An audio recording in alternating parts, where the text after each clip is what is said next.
Hay una pregunta que casi nadie se hace, y cuando aparece, ya no se puede ignorar. ¿Y si el momento exacto en que naciste no fue casual, sino parte de un diseño mayor?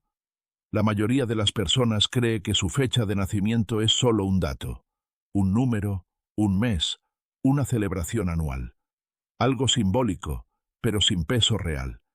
Sin embargo, los textos bíblicos, cuando se leen fuera de la religión y dentro del lenguaje del patrón, revelan algo inquietante.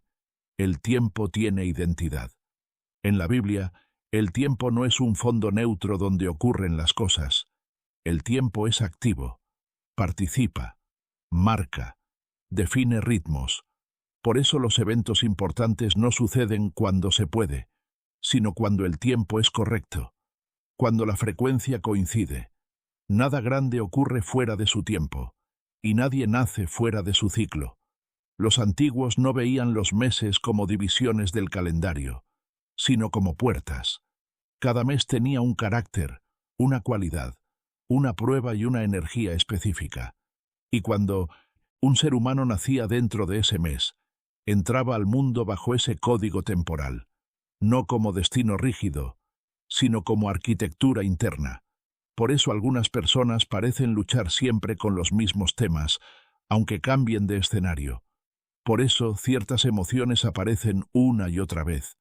Por eso hay talentos naturales que no se eligieron, pero están ahí desde siempre.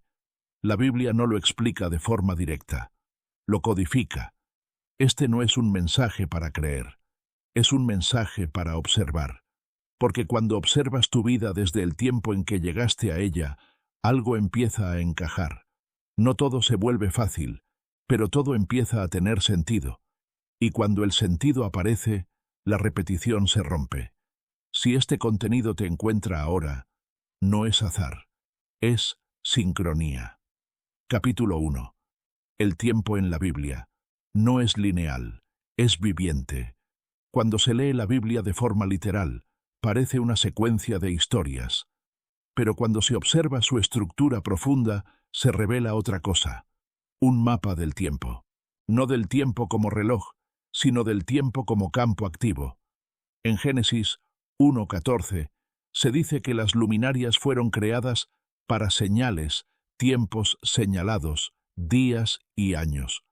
La palabra clave aquí no es días, sino moedim, tiempos designados, momentos con identidad propia. El tiempo no pasa, el tiempo actúa. Por eso en la Biblia no todo puede ocurrir en cualquier momento. Hay tiempos de expansión y tiempos de contracción, tiempos de revelación y tiempos de silencio, tiempos de siembra y tiempos de corrección. El error moderno es creer que el tiempo es neutral. Para los antiguos, el tiempo tenía personalidad.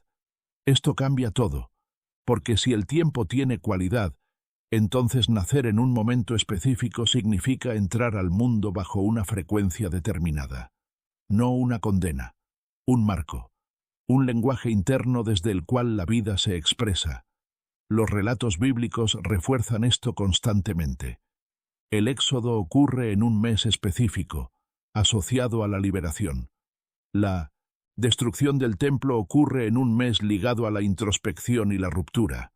Los ciclos de prueba se repiten siempre en los mismos tiempos. No es casualidad histórica, es coherencia simbólica. Cuando observas esto, comprendes que el tiempo no es solo algo que te pasa, es algo que te forma. El mes en que naces no decide tu vida, pero sí el tipo de aprendizaje que aparece primero, la forma en que enfrentas los desafíos y el ritmo con el que procesas la experiencia. La Biblia no te dice quién eres, te muestra cuándo entraste al escenario, y ese cuándo lo cambia todo. Capítulo 2. Los 12 meses, las 12 tribus y la arquitectura humana. En la superficie, las 12 tribus de Israel parecen solo divisiones históricas, pero en su capa profunda representan algo mucho más preciso. 12 patrones de conciencia, 12 funciones internas del ser humano, 12 formas distintas de relacionarse con la realidad. Cada tribu está asociada a un mes, y cada mes a una letra, hebrea. Y aquí ocurre algo clave. En hebreo, letra, número y vibración son lo mismo. No son símbolos arbitrarios, son códigos de estructura. Esto significa que los meses no solo ordenan el calendario, sino que organizan la experiencia humana.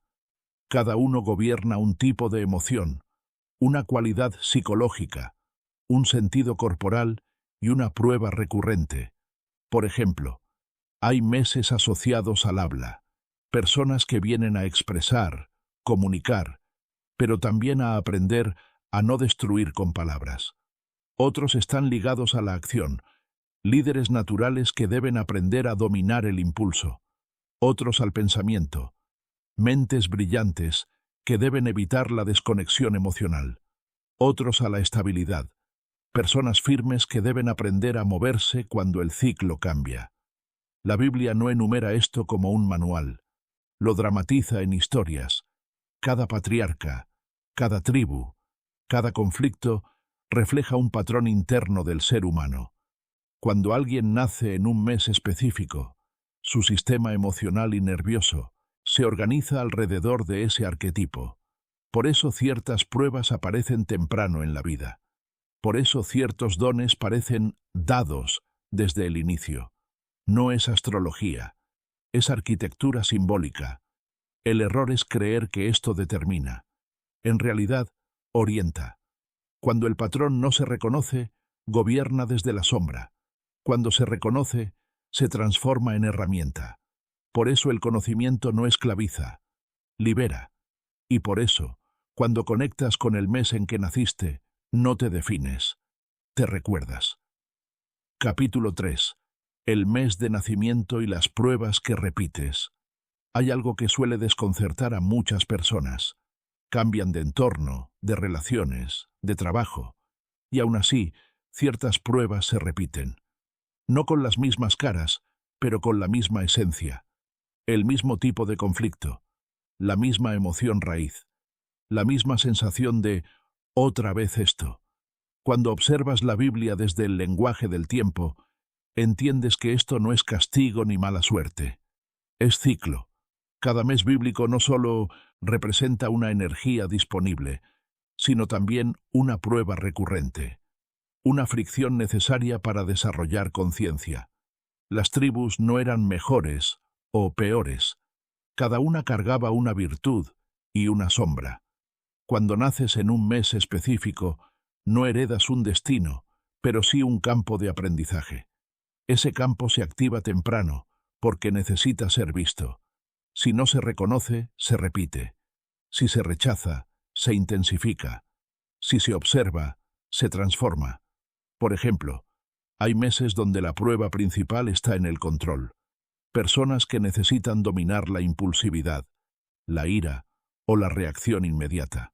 Otros meses trabajan la expresión, dificultad para decir lo que se siente, o lo contrario, hablar sin medir. Otros están ligados a la confianza, a la paciencia, a la estabilidad, a la fe en los procesos. La Biblia muestra esto a través de relatos aparentemente externos. Caín y Abel no son solo hermanos. Son dos formas de relacionarse con el esfuerzo y el reconocimiento. Jacob y Esaú no son solo personas. Son dos impulsos internos en conflicto. Lo que parece historia es psicología codificada en tiempo. Cuando una prueba se repite en tu vida, no te está señalando un error, sino un punto de activación. El mes de nacimiento no te encierra en ese patrón, pero sí lo pone frente a ti una y otra vez hasta que lo miras con conciencia. La repetición no es fracaso, es insistencia del código, y cuando lo entiendes, dejas de pelear con la prueba y empiezas a usarla como puerta. Capítulo 4. El cuerpo, como calendario vivo. La Biblia no separa el tiempo del cuerpo. Para los antiguos, el cuerpo era un registro vivo de los ciclos.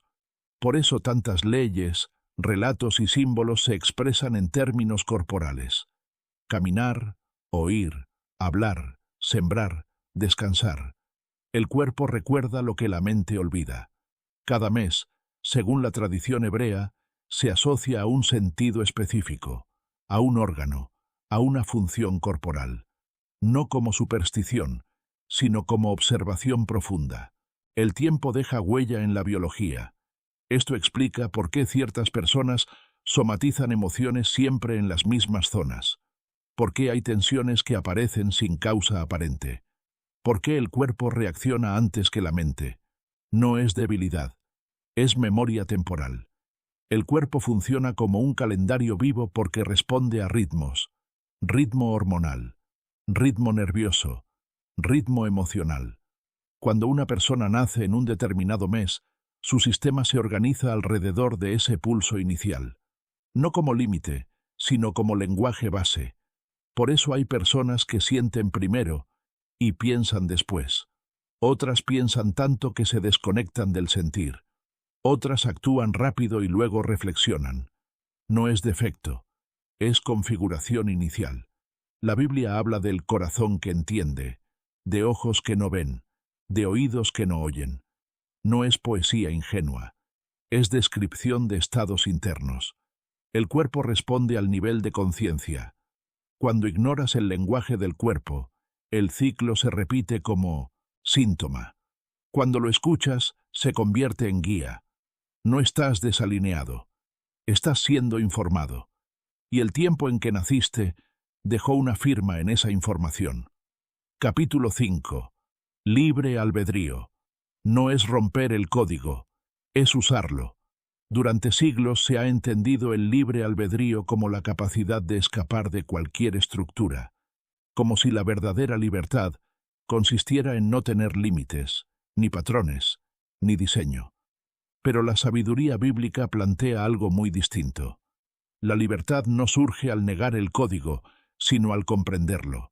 Romper un código no te hace libre, te deja desorientado. Usarlo con conciencia, en cambio, te devuelve poder. El libre albedrío no es hacer cualquier cosa en cualquier momento. Es elegir cómo responder a la energía que te atraviesa.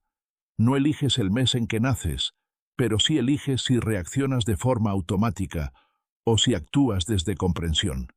Esa es la diferencia entre repetir un ciclo y trascenderlo.